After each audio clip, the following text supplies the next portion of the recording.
Hello, friends, and welcome back to Malicious Compliance Stories. Goats are great lawn maintenance workers. They're environmentally friendly, too.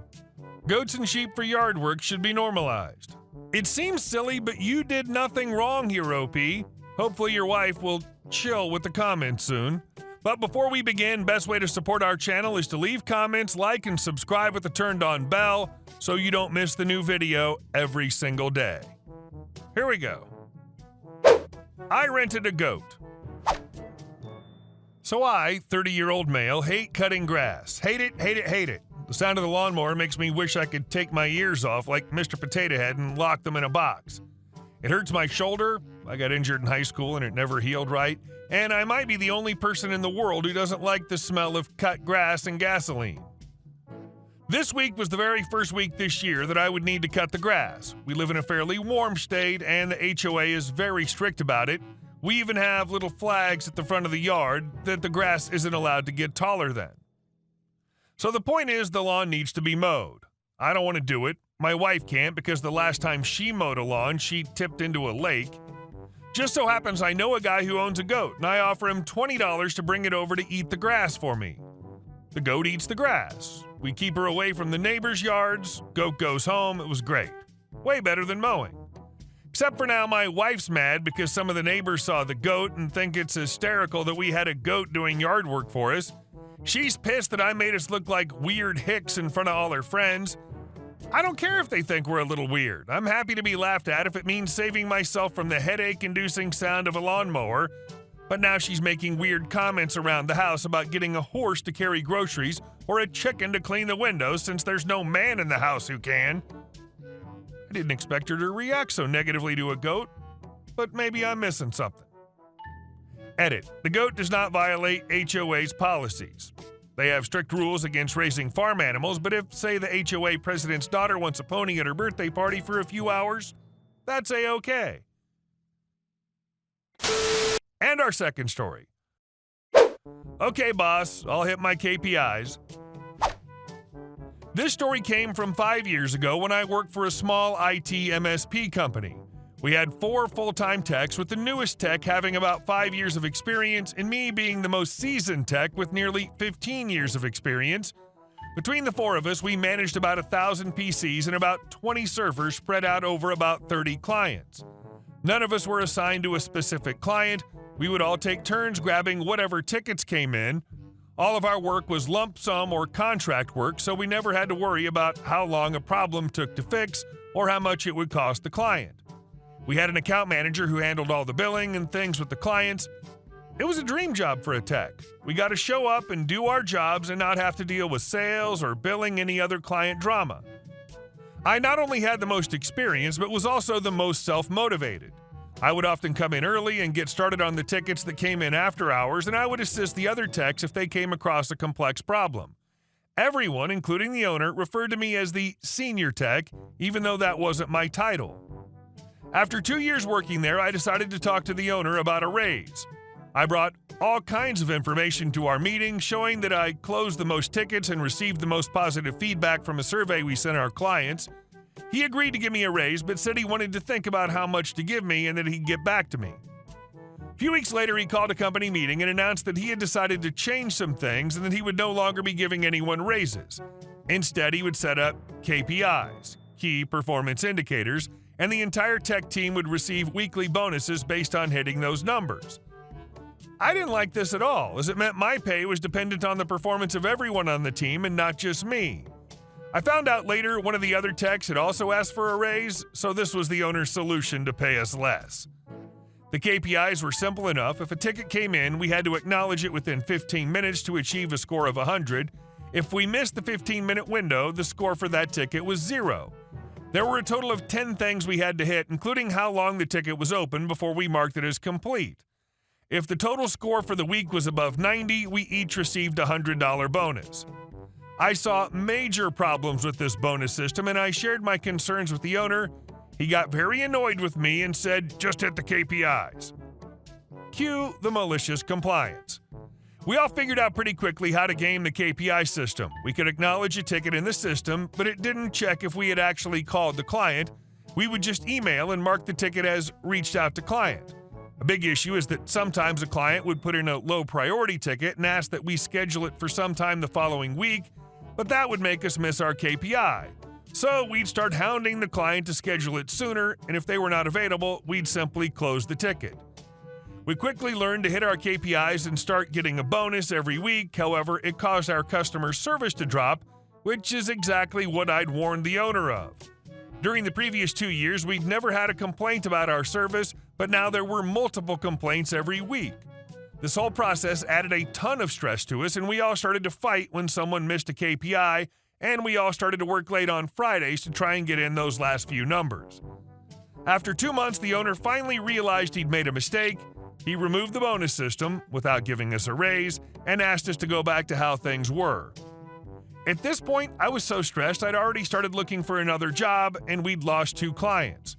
I was the first to put in my 2 weeks notice, but before I left, the other 3 techs had all put in notice as well. The last I heard, the company had lost over half its clients, and the owner had to bring in several new techs, paying them over 20% more than I had asked for my raise. If you think retaining skilled employees is expensive, try replacing them. And our next story. Maybe this will work at the car dealership too. I work in a small discount store in a lower income area. We're like most businesses, too much mess to take care of for too few employees and too few hours. Still, we try to keep things as picked up as we can. This happened after our assistant manager on duty had only been in the position for a week and was still being careful with his decisions. Me is me, crazed female customers, CFC. Me. Okay, that's going to be $12.97. CFC. No, it ain't. Those are only $5. Said so on the sticker. Me. No, ma'am. Look at this. The sticker says right here. CFC. I don't give a crap. It was in the shelf that said $5. You have to give it to me for $5. It's the law. Me. I can't do that. Someone just picked it up and laid it down in the wrong place. People do that all the time. It's just a mistake. CFC suddenly starts screaming at the top of her lungs, "You give me that right now for $5 or I'm getting your butt in jail." Me. Good grief. Assistant manager, can you explain to this customer, CFC, to my quiet little assistant manager, it is $5 GD. Assistant manager, let me call manager at home and clear it with him. I don't think I can do that. Wait just a minute, please. So the assistant manager goes into the office and locks the door behind him. He gets on the phone to the manager at home on his day off. He hasn't gone for 30 seconds before CFC loses her crap. She runs over to the door screaming, "Ah!" and throws herself against it, like the door breaking down cliche action. Then she starts pounding her fists on it, yelling all kinds of curses. At this point, I picked up the phone next to the register and started dialing for the local PD. No way did I want to be tomorrow's headline, cashier beaten to death in local crappy mart. While I was still dialing, assistant manager came out of the office. He said just override the price this time, but not to do it again, he told me, and ducked back into the office and locked the door again. Wonderful chivalry there. Me. Okay, let me get this done. CFC, you're GD right, you get it done, and it's just the $5, you bet your butt. You see what happens when a proud woman stands up for herself? Me. And I see what happens when we get scammed and my boss is a wimp. This was at the end of a long day, and I gave not a crap if I got fired. CFC, give me my stuff. You all are lucky I don't sue you. Me, want the number to corporate?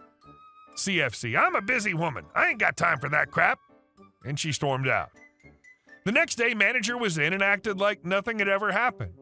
At the end of my shift, I went up to him with our most expensive item, a portable DVD player. Hey boss, this was in the dollar bin, so with my discount it should be 85 cents, okay? He snorted and walked away. And to this day, if any customer pitches a fit, he folds like a cheap card table. And our last story. HOA charging me $12K for damages that occurred 12 plus years ago before I bought my home.